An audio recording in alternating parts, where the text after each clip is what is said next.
बातचीत भी होनी चाहिए। किसी न किसी इतनी कशीदगी हो गई है बेयकीनी की वजह से, पैसा तो मुल्क से बाहर जा रहा है या तिजोरियों में बंद हो रहा है। सही, बिल्कुल। और गैर मुल्की अदारे एयरलिफ्ट ने आज अपना कारोबार कल बंद कर दिया अपना। 8 करोड़ रुपए की इन्वेस्टमेंट, 8 करोड़ डॉलर की इन्वेस्टमेंट उन्होंने की थी, जो 16 अरब रुपए की है। लेकिन इससे ये बड़ी इन्वेस्टमेंट नहीं है, लेकिन इससे पैनिक फैलता है मार्केट में। आपने देखा डॉलर फिर बढ़ गया है। जय हिंद दोस्तों, स्वागत है आपका हमारे चैनल पर एक और लेटेस्ट वीडियो में।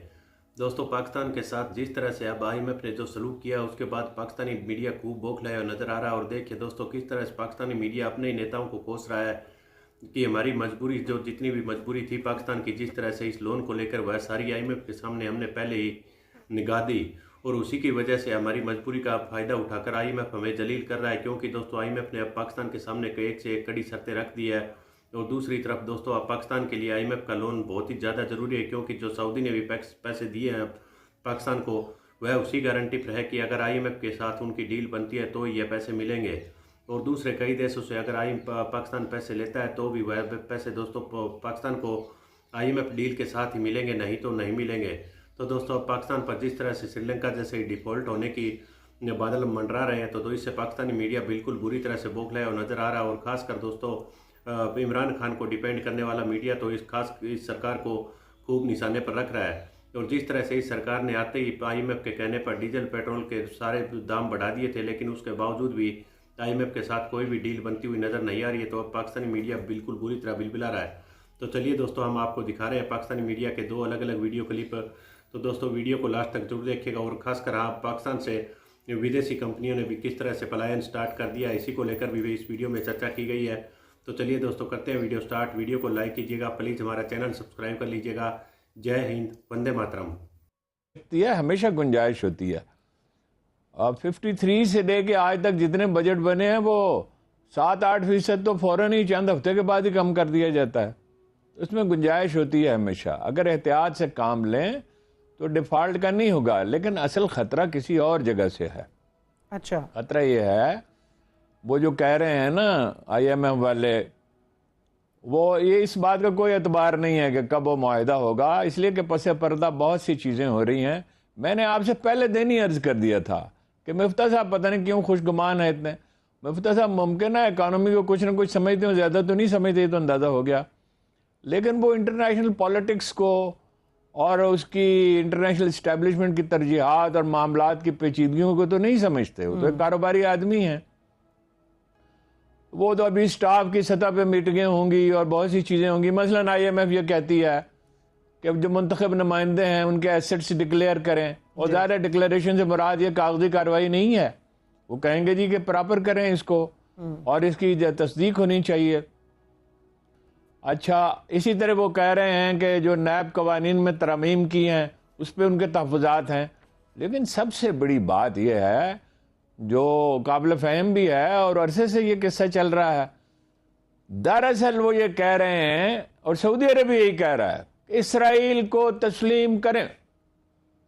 अगर आप आज इसराइल को तस्लीम कर लेते हैं तो ये सारी बातें जो ये सानवी इनकी हैसियत हो जाएगी। मुमकिन है फिर भी कोई बात हो, लेकिन इस पर इसरार नहीं किया जाएगा। ठीक। वो जब आपने ये असल में फिजा खुद शहबाज शरीफ साहब ने और ख्वाजा आसिफ वगैरह ने हमवार किया, ये कह के कि हम बड़े मजबूर हैं, हमारे हालात बड़े ख़राब हैं और हम तो बिस्तर मर्ग पे हैं और हमारी ज़िंदगी का इंसार अमेरिका पे है और बैगर्स का कोई चॉइस नहीं होता और भीख मांगनी पड़ रही है। ये अगर एक आदमी कमज़ोर भी हो, पोजीशन ऑफ वीकनेस से मुज़ाकरात नहीं किए जाते।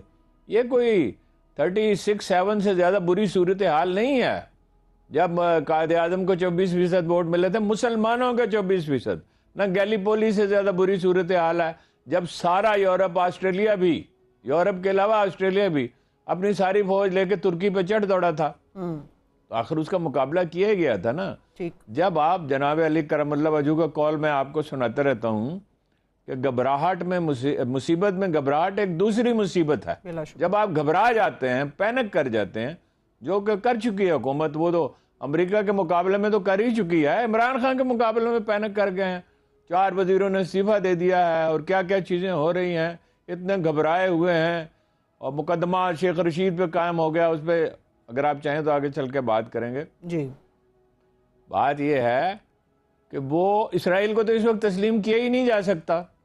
सवाल ही पैदा नहीं होता। इसराइल को तस्लीम कर लें तो शायद चंद दिन भी ये हुकूमत न चल सके।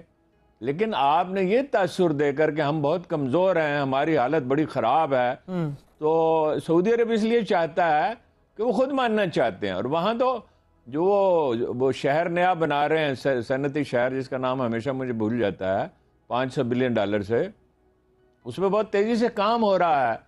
और उसमें गैर मुल्की हैं जिसमें हर तरह के लोग हैं, उसमें यहूदी भी शामिल हैं। सही, ठीक। तो वो उसमें इंटरेस्टेड हैं। और हीफा से एक पाइपलाइन जो है गैस की वो आ रही है, वो उस शहर तक भी और उससे आगे तक भी जाएगी। ये कुदरती गैस की जो जलाने वाली गैस होती है, इंडस्ट्री में इस्तेमाल होती है। एक ऐसी फिजा पैदा कर दी है, पैनिक में घबराए हुए लोगों ने। इनका कोई मंसूबा तो था नहीं। इनका तो मंसूबा एक ही था कि हमारे मुकदमात खत्म हो जाएं। वो इनकी मनी लॉन्ड्रिंग के मसाइल थे, जरदारी साहब के बैंकों के जाली खातों के मसाइल भी थे, मनी लॉन्ड्रिंग के भी थे। ऑब्वियसली हमने खुद को एक मुश्किल में डाल लिया है। लेकिन हम अगर चाहें एहतियात से काम लें, जो चीज़ें मैंने आपसे अर्ज की, अखराजात कम करें, दरामदात कम करें, बातचीत भी होनी चाहिए। किसी न किसी इतनी कशीदगी हो गई है बेयकीनी की वजह से, पैसा तो मुल्क से बाहर जा रहा है या तो जोरियों में बंद हो रहा है। सही, बिल्कुल। और गैर मुल्की अदारे एयरलिफ्ट ने आज अपना कारोबार कल बंद कर दिया अपना। 8 करोड़ रुपए की इन्वेस्टमेंट, $8 करोड़ की इन्वेस्टमेंट उन्होंने की थी, जो 16 अरब रुपए की है। लेकिन इससे ये बड़ी इन्वेस्टमेंट नहीं है, लेकिन इससे पैनिक फैलता है मार्केट में। आपने देखा डॉलर फिर बढ़ गया है। बिल्कुल। और उसकी वजह एक ये भी है कि IMF के मामले में हुकूमत के दावों का कोई एतबार नहीं रहा। सही, ठीक है। लेकिन हारून साहब, इसमें ये भी एलिमेंट एक बयान किया जा रहा है कि तरसीलात ज़र जो हैं वो तवक्को से कहीं कम है, जिसकी वजह से डॉलर मुल्क के अंदर आ नहीं रहा, रुपए के ऊपर बहुत ज़्यादा प्रेशर है। तरसीलात ज़र का पाकिस्तान में ना आना, क्या आप समझते हैं किसी एक तरफ के नैरेटिव को कबूल कर लिया गया है बैरून मुल्क में? मैं इस पे कोई हतमी राय नहीं दे सकता, इसलिए कि मैंने इसको स्टडी नहीं किया है। लेकिन जाहिर है समंदर पार पाकिस्तानी नाखुश तो है ना। आप उनको कहें कि हम आपके, अभी इलेक्शन नहीं हो रहा, आपको क्या पड़ी थी ये कानून मंजूर करने की फौरी तौर पे? मैंने आपसे अर्ज किया ना, पैनिक में है कि समंदर पार पाकिस्तानी वोट नहीं डाल सकते जी। अरे भाई, आपको करना ही था तो कुछ अरसे के बाद करते। इस वक्त क्या आपको मुसीबत आन पड़ी थी ये करने की? तो नाखुश है, मुमकिन है ये वजह हो। बहरहाल इसका जायजा लेंगे तो फिर मैं हतमी राय दूंगा। ठीक है। 5 trillion cubic foot of gas मौजूद है। अब हम एक्सप्लोर नहीं कर रहे हैं, जिसका मतलब ये है कि जो आजकल हमारी खपत है उसके आप समझिए 50-55 साल की जो प्रोडक्ट जो कंजम्पशन है वो इस मुल्क के अंदर मौजूद है। सेम रिपोर्ट ये कहती है कि तकरीबन 9 billion barrels of oil Pakistan के अंदर मौजूद है, जो तकरीबन दोबारा से 50 या 55 साल की हमारी कंजम्पशन जो है उसको पूरा कर सकते हैं। लेकिन हमने सारी एक्सप्लोरेशन जो कंपनीज है उनको मुल्क से भगा दिया हुआ है। इस वक्त कोई एक्सप्लोरेशन नहीं हो रही, ना ही तेल में ढूंढने के लिए, ना ही गैस को ढूंढने के लिए।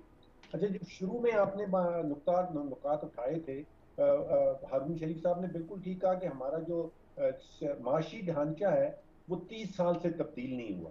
मैं उसमें थोड़ी सी ऐड कर देता हूँ, मेरा ख्याल है वो 50 साल से तब्दील नहीं हुआ। 50 साल से एक माशी ढांचा है जिसके अंदर गवर्नमेंट का जो प्रिंट है वो बहुत बड़ा है। और अभी एक रिपोर्ट आई थी फाइड की तरफ से, डॉक्टर नदीमुल हक की लिखी हुई रिपोर्ट है। मैं जाती तौर पे समझ रहा था कि शायद 40-50% जो है वो गवर्नमेंट का फुटप्रिंट होगा, लेकिन वो रिपोर्ट हमें बताती है कि 67% गवर्नमेंट का फुटप्रिंट है। जिसका मतलब ये है कि 67% ऑफ द GDP जो है मुल्क की वो गवर्नमेंट के साए में प्रोड्यूस हो रही है। आपने गैस का कनेक्शन देना है, आप हुकूमत के पास जाते हैं। आपको बिजली का कनेक्शन चाहिए, आप हुकूमत के पास जाते हैं। डिस्ट्रीब्यूशन कंपनी जो है वो भी हुकूमत चला रही है, एयरलाइंस भी हुकूमत चला रही है। बहुत सारी, इतना बड़ा फुटप्रिंट जो है हुकूमत का, वो आप एफिशिएंसी की तरफ नहीं जा सकते। तो ये जो स्ट्रक्चर चेंज की बात हो रही थी, माशी ढांचे में अगर गवर्नमेंट का फुटप्रिंट जो है वो कम नहीं होता तो रिगार्डलेस आप जो मर्जी पॉलिसी ले आए, आप जिस किस्म का सियासी ढांचा इस मुल्क के ऊपर ले आए, मुल्क की मईशत में नहीं जा सकती। बहुत बड़ा इशू। राइट। अच्छा, डॉक्टर सलमान शाह साहब, यहाँ एक चीज तो तय हो गई कि एक तरफ एक्सप्लोरेशन, दूसरी तरफ सस्टेनेबल ग्रीन एनर्जी, हम लोगों ने कुछ विंड प्लांट्स लगा दिए, विंड पावर प्लांट्स, कुछ जगह पर सोलर पैनल, सोलर एनर्जी के प्लांट्स लगा दिए, एंड देन वी थॉट कि कोयले पे चलेंगे, पेट्रोलियम मसनूआत पर चलेंगे। डैम्स हमारे यहाँ कई कई सालों बन नहीं रहे, और जो बन रहे हैं वो भी सुस्रवी का शिकार हो जाते हैं समहाउ दी अदर, चाहे वो पॉलिटिकल टर्मोइल की वजह से हो या इकोनॉमिक टर्मोइल की वजह से हो। कंसिडरिंग दिस, हमारा एनर्जी मिक्स हम लोगों को फ्यूचर में क्या मजीद डेट में धकेलने वाला है, और इसका इमीडिएट हल क्या होना चाहिए? देखिए, आज का टॉपिक आपने बड़ा ज़बरदस्त चूज़ किया है और इसमें कुछ थोड़ी सी हमें हिस्ट्री में भी जाना पड़ेगा, और उससे जाने से पहले मैं आपका इमीडिएट जो सवाल है उसका मैं जवाब ज़रूर दूंगा, और वो ये है कि पाकिस्तान की इकॉनमी जो है वो बेसिकली एक इनवर्ड लुकिंग इकॉनमी है, ये कोई एक्सपोर्ट ओरिएंटेड इकॉनमी नहीं है। आपकी जो एक्सपोर्ट्स हैं वो प्रॉबेबली अब आपकी जो टोटल जीडीपी का